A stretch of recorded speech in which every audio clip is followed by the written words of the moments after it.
अस्सलाम वालेकुम। हमारे चैनल कंप्यूटर स्टडी स्टूडियो को लाइक करें और सब्सक्राइब करें ताकि हर नई वीडियो अपलोड होने पर आपको नोटिफिकेशन मिल सके। बिस्मिल्लाहिर्रहमानिर्रहीम। लेसन नंबर है 14। आज हम इसमें डिस्कस करेंगे व्हाट इज एक्सप्रेशन। एक्सप्रेशन हमारे पास क्या होते हैं।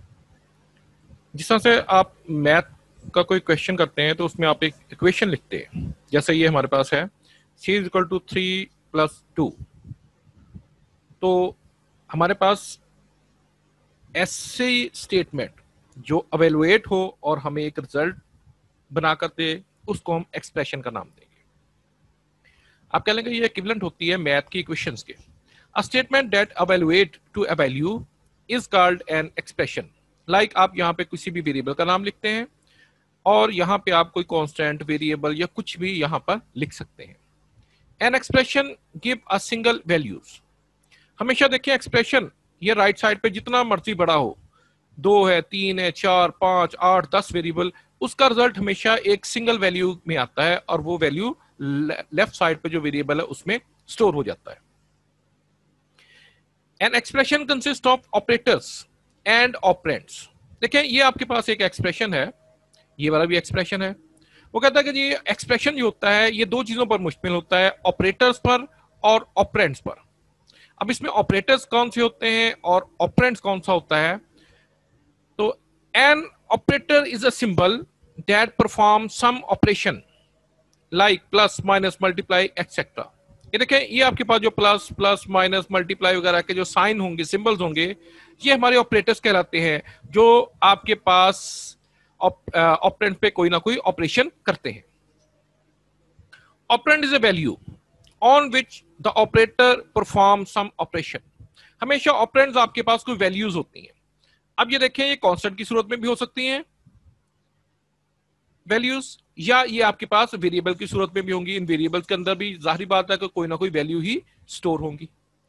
तो जो ऑपरेंड्स होते हैं वो ऑपरेंड्स और ऑपरेटर दोनों मिलकर एक आपके पास एक्सप्रेशन कंप्लीट करते हैं। Operands can be a constant, variables or combination of both. Constant हो सकता है, वेरिएबल हो सकता है, या आप कहते हैं इन दोनों का कॉम्बिनेशन भी यूज कर सकते हैं।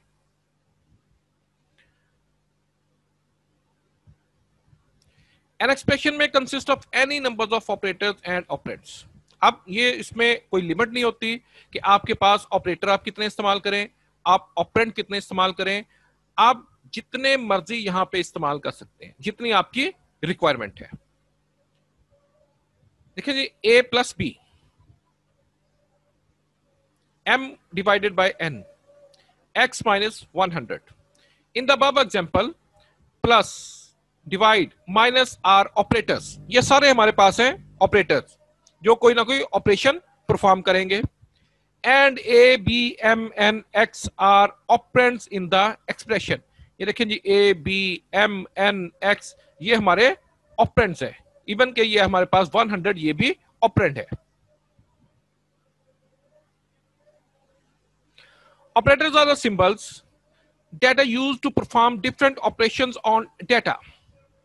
ऑपरेटर्स हमारे पास क्या आते हैं जो मुख्तलिफ किस्म के काम करेंगे, ऑपरेशंस करेंगे। C provide a variety of operators, arithmetics operators, relational operators, logical operators, assignment operators, increment and decrement operators and compound assignments operator. ये तमाम हमारे पास ऑपरेटर्स की टाइप्स हैं, इनको हम पढ़ेंगे भी अपने सी के लेक्चर्स में।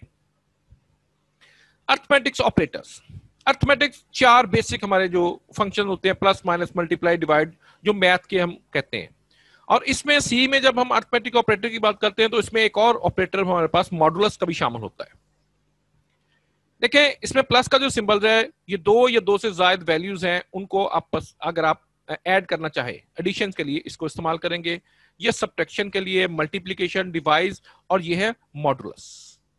अब मॉडुलस क्या होता है कि आप एक नंबर को दूसरे पे डिवाइड करते हैं तो बाकी आपके पास क्या बच जाता है, वो आपको ये मॉडुलस ऑपरेटर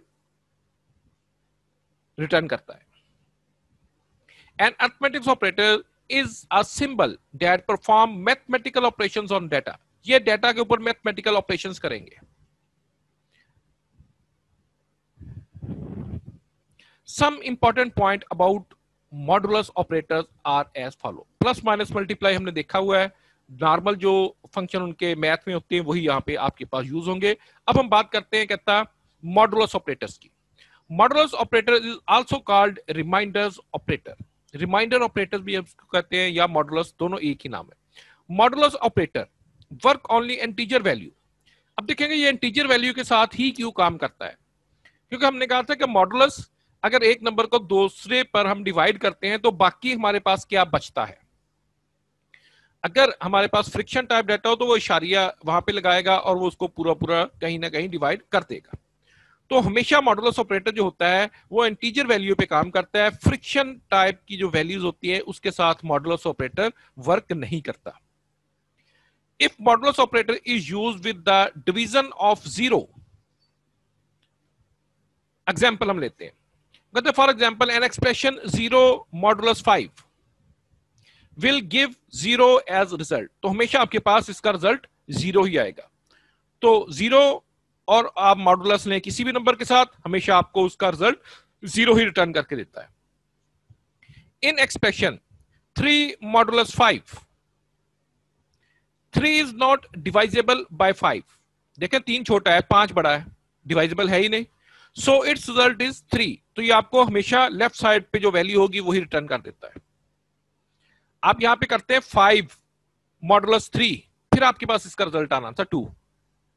हमेशा ये नंबर जो आपके पास होगा पहला नंबर ये दूसरे से बड़ा होना चाहिए, फिर आपके पास मॉडुलस ऑपरेटर काम करता है। तो दो सूरतों में मॉडुलस ऑपरेटर आपके पास वर्क नहीं कर रहा। एक तो देखिए अगर आप उसको 0 के साथ कर रहे हैं तो हमेशा आपके पास 0 ही वैल्यू देगा, 0 मॉडुलस एनी नंबर। और अगर नंबर छोटा है दूसरा नंबर बड़ा है तो आपके पास पहला नंबर ही रिटर्न हो जाता है। A type of expression that consists of arithmetic operators is called arithmetic expression. Expression हमने कहा था इक्वेशन। तो कहता है कि अगर किसी भी इक्वेशन के अंदर आपके पास प्लस माइनस मल्टीप्लाई के वो जो 4-5 ऑपरेटर्स अभी हमने पढ़े हैं उनमें से कोई भी इस्तेमाल हो गया है तो वो एक्सप्रेशन आपके पास अर्थमेटिक एक्सप्रेशन कहलाएगा। लेकिन शर्त क्या है कि उसमें सारे के सारे ऑपरेटर जो है वो अर्थमेटिक्स हो। These expressions are used to perform arithmetic operation. सिर्फ अर्थमेटिक ऑपरेशन, वो 5 ऑपरेटर जमा, तफरीक, ज़रब, तकसीम और modulus. An arithmetic expression may contain integer and floating point number. तो जिस वक्त हम ये अर्थमेटिक एक्सप्रेशन को यूज करते हैं तो वो कहता है कि आप उसमें इंटीजर नंबर भी यूज कर सकते हैं, आप उसमें फ्लोटिंग भी यूज कर सकते हैं। लेकिन सिर्फ हमारे पास क्या है कि वो जो मॉडुलस है उसमें फ्लोटिंग पॉइंट यूज नहीं होता। बाकी जो 4 ऑपरेटर्स हैं उनमें आप इंटीजर यूज कर लें, आप फ्लोटिंग पॉइंट को यूज कर लें, दोनों आपके वर्क करते हैं। Suppose we have 2 variables a and b, where a is equal to 10 and b is equal to 5. The following table shows the arithmetic expression and their results. ये 2 variable हमने बनाए हैं और उनको इनिशियल वैल्यूज भी हमने असाइन कर दी है, a को 10 और b को 5। तो अब देखेंगे वो कहता है कि अगर इस पे हम अर्थमेटिक्स ऑपरेटर्स को यूज करते हैं तो हमारे पास इसका रिजल्ट क्या आता है। a प्लस b रिजल्ट आपके पास आ जाएगा 15। ये देखें 10 एंड 5 15। a माइनस बी आपके पास आ गया 5, a मल्टीप्लाई b रिजल्ट हमारे पास आ गया 50 और a divided by b result आ गया 2, a modulus b, a 10 modulus 5। ये पूरा पूरा तकसीम हो जाएगा तो आपके पास ये 0 रिटर्न आपको करके देगा। तो इनको आगे हम प्रोग्राम्स के अंदर यूज भी करेंगे। अभी जस्ट आप इनका कंसेप्ट देख लीजिएगा और कल इंशाल्लाह हम प्रोग्राम बनाएंगे तो वहां पे इनको इस्तेमाल भी करेंगे।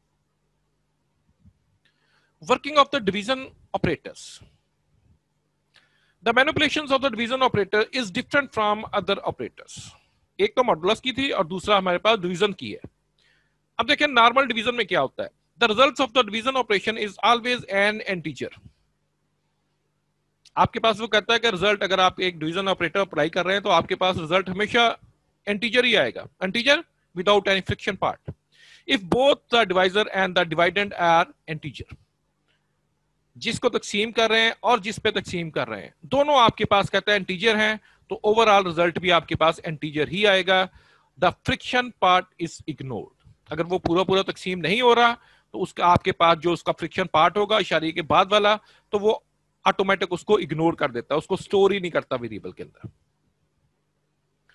देखें द रिजल्ट ऑफ 7.0, ये क्या है? Float data type divided by 2.0, दोनों फ्लोट है, इज 3.5। इसका रिजल्ट आपके पास 3.5 आ रहा है। क्यों? आपके पास देखे जो डिवाइड हो रहा है, जिस पे डिवाइड कर रहे हैं, दोनों आपके पास जो है वो फ्लोट है, तो आपके पास रिजल्ट भी फ्लोटिंग में आ रहा है। But the result of the 7 divided by 2 is 3। लेकिन अगर हम दोनों इंटीजर को यूज करते हैं, 7 और उसको हम डिवाइड कर रहे हैं 2 पे, 7 भी इंटीजर है 2 भी इंटीजर है, तो आपके पास जो रिजल्ट है वो भी देखिए 3.5 की बजाय 3 आ रहा है। फ्रिक्शन पार्ट ऑटोमेटिक ये उसका डिलीट कर देता होता है। तो ये मेन डिफरेंस है हमारे पास जिस वक्त हम डिवीजन ऑपरेटर को यूज करते हैं। इंटीजर और फ्लोट में आपके पास रिजल्ट हमेशा डिफरेंट आता होता है। The floating point number must be used to get the accurate result of the division operation. तो इसलिए जब भी आपने खास तौर पर डिवीजन ऑपरेटर कहीं पे भी यूज करना है, तो आपको अगर तो एक्यूरेट रिजल्ट चाहिए तो आप हमेशा उसकी जो डेटा टाइप है उसको आपने फ्लोट डेटा टाइप में रखना है, मतलब फ्रिक्शन वाला डेटा उसमें स्टोर हो। अगर आप उसकी डेटा टाइप को इंटीजर रखेंगे तो फिर आपका जो फ्रिक्शन पार्ट होता है वो इग्नोर हो जाता है और रिजल्ट हमारा एक्यूरेट नहीं आता। खासतौर पे जिस वक्त हम कैलकुलेट करते हैं ये परसेंटेज, तो वहां पर आप देखें कि पॉइंट के बाद जो आपके पास फिगर आती है वो भी काउंट होती है जिस वक्त हम मेरिट बनाते हैं। तो इसलिए आपने जब भी डिवीजन ऑपरेटर को इस्तेमाल करना है, कोशिश करें कि उसकी data type float data type आप रखें ताकि फ्रिक्शन पार्ट भी उसमें स्टोर हो सके। Thanks for watching the lecture. इंशाल्लाह मिलते हैं नेक्स्ट लेक्चर में। उस वक्त तक के लिए अल्लाह हाफिज। हमारे चैनल कंप्यूटर स्टडी स्टूडियोज को लाइक करें, सब्सक्राइब करें और बेल आइकन पे क्लिक कर दें ताकि हर नई अपलोड होने वाली वीडियोस का नोटिफिकेशन आपको मिलता रहे।